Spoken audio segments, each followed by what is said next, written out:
আপনারা দেখছেন cooking house of Anima. আজকে দেখতেই পাচ্ছ একটা কড়াই বসিয়ে দিয়েছি, গ্যাসটা অন করে দিয়ে একটা নিরামিষ রেসিপি তোমাদের সাথে শেয়ার করব। তার জন্য দেখো আমি সবজি কেটে নিয়েছি। সবজি এর মধ্যে আলু আছে, বেগুন আছে, মিষ্টি কুমড়ো আছে, পটল আছে আর ছিম আছে। আর এখানে নিয়ে নিয়েছি পালং শাক।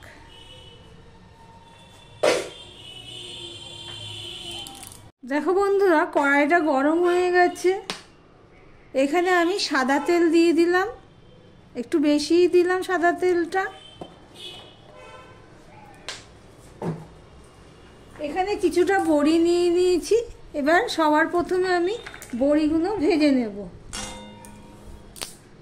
বড়িগুলো ভাজা হয়ে গেলে আমি বড়িগুলো একটা থালায় তুলে নিচ্ছি। এবারে যা তেল আছে তাতে আমার তরকারিটা বসানো হয়ে যাবে। সবার প্রথমে আমি এখানে 5 ফোড়ন দিয়ে দিলাম, আর দিয়ে দিলাম একটা তেজপাতা ছিঁড়ে রেখেছি সেটা। দেখো বন্ধুরা, 5 ফোড়নটা হয়ে গেছে। এবার আমি এখানে একটু নুন দিয়ে দিলাম। নুন দিয়ে আমি এখানে 1 চামচ উঁচু উঁচু আদা দিয়ে দিলাম।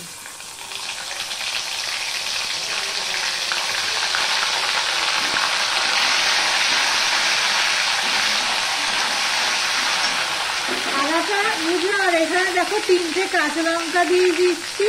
কাঁচা লঙ্কাগুলো খুব ঝাল, তাই জন্য 3টেই দিলাম।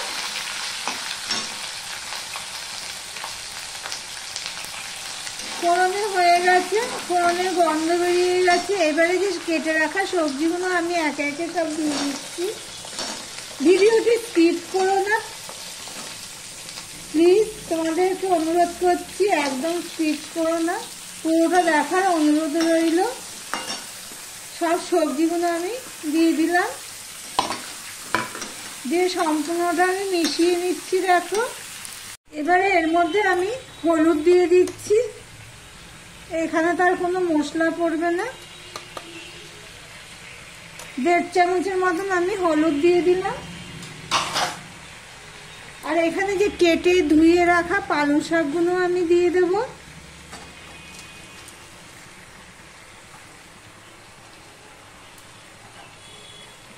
এবার আমি ঢাকা দিয়ে দিলাম। ঢাকা দিয়ে দিয়েছিলাম, 3-4 মিনিট পর আমি আসলাম। এবার সম্পূর্ণটা ভালো করে আমি মিশিয়ে নেব। যারা এই পর্যন্ত আমার ভিডিওটি দেখছো এখনো পর্যন্ত লাইক করোনি, দেখতে দেখতে লাইকটা করে দিও। তোমাদের মূল্যবান লাইক আমার অনেক উপকারে আসে।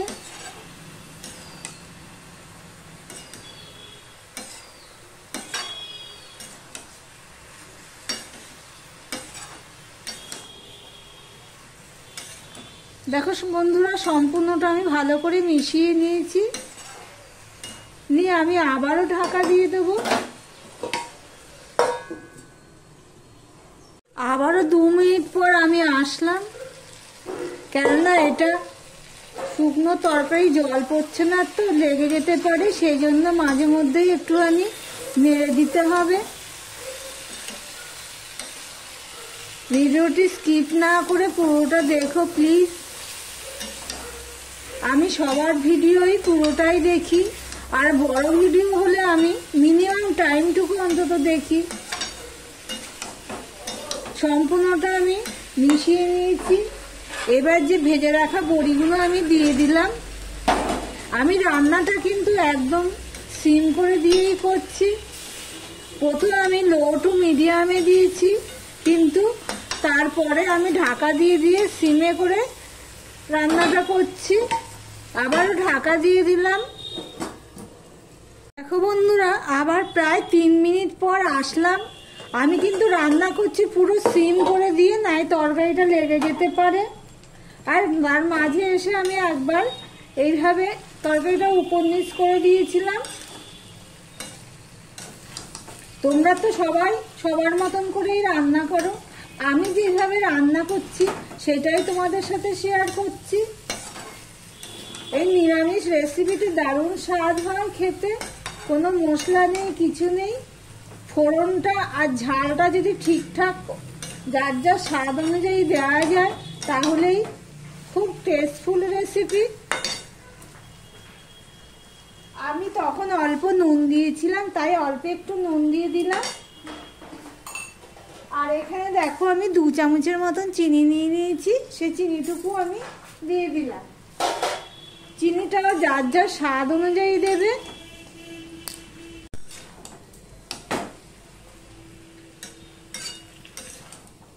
আর যদি জলের প্রয়োজন, একটু তেল লাগে, আর যদি তোমাদের কড়াইতে লেগে যায় মনে হয় একটু জলের ছিটা দিয়ে করতে পারো। কিন্তু আমি তেলটা দিয়েছি, এই তেলটাতেই আমার রান্নাটা হয়ে যাচ্ছে।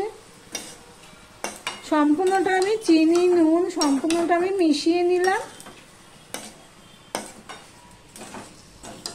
বড়িটা নরম হয়ে যাবে, কেননা আমি আগে দিয়েছি সেই জন্য। এবার আমি আবারও ঢাকা দিয়ে দিলাম। চিনি দিয়ে আমি ঢাকা দিয়ে 2 মিনিট পর আসলাম। একদম সিমে করে দিচ্ছি, তাই জন্য তরকারিটা তলায় লেগে যায়নি, কড়াইয়ের গায়ে লেগে যায়নি। সম্পূর্ণটা সিদ্ধ হয়ে গেছে। আর তোমাদেরকে দেখাচ্ছি তরকারিটা দেখতে কেমন হয়েছে। এই দেখো তরকারিটা দেখতে কি সুন্দর হয়েছে। তাহলে গ্যাসটা আমি অফ করে দিলাম। আর ভিডিওটা আজকের মতন এখানেই শেষ করলাম। আবার অন্য কোনো রেসিপি নিয়ে চলে আসবো, সঙ্গে থেকো বন্ধুরা।